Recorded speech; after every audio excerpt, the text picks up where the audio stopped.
فاسألوا أهل الذكر إن كنتم لا تعلمون.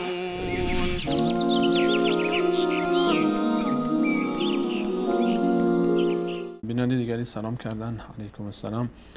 سوالی داشتم، در نمازهای جهری به خصوص رکعت‌هایی که امام جماعت با صدای بلند تلاوت می‌کند من فقط به قرآن گوش میدم، آیا اشکالی دارد یا نه؟ نماز صبح چی؟ خیلی ممنون. در نمازهای جهری قول جمهور علما این است که یعنی در این هیچ گونه شک و شبهه‌ای وجود نداره که انسان زمانی که قرآن را میشنود حکمش همون انصات هست، یعنی گوش دادن به قرآن و خاموش شدن، ساکت شدن. این حکم صریح است که در قرآن است: و اذا قرئ القرآن فاستمعوا له و انصتوا. شما گوش فرا بدهید به قرآن و ساکت باشید. این یک حکم قطعی هست و هم در نماز هست و هم در غیر نماز. در زمانی که قرآن خونده می شود انسان باید ساکت باشد و به قرآن در واقع گوش فرا داد. این یک حکم شرعی هست و اگر در نماز ساکت باشد این نه تنها اینکه بهتر هست و جایز هست، بلکه حکم شرعی این است که در هنگام خواندن قرائت وقتی که امام قرائت را میخواند مقتدی باید ساکت باشه.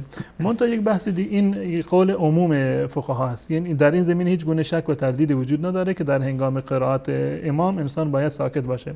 منتها روایت دیگری در این زمینه اومده که رسول الله صلی الله علیه و آله فرمودند که لا صلاة لمن لم یقرأ بفاتحة الکتاب، که کسی که در هنگام نماز فاتحه را نخواند نماز، یعنی نماز اون اساسا درست نیست. یک گروه از علما معتقد هستند که خواندن قرائت قرآن حتی در نمازهای جهری هم جز ارکان نماز هست که اقلیت هستند در این زمینه و عموم فقها و اکثریت فقها نظرشون این است که در نمازهای جهری خواندن فاتحه جز ارکان نماز نیست.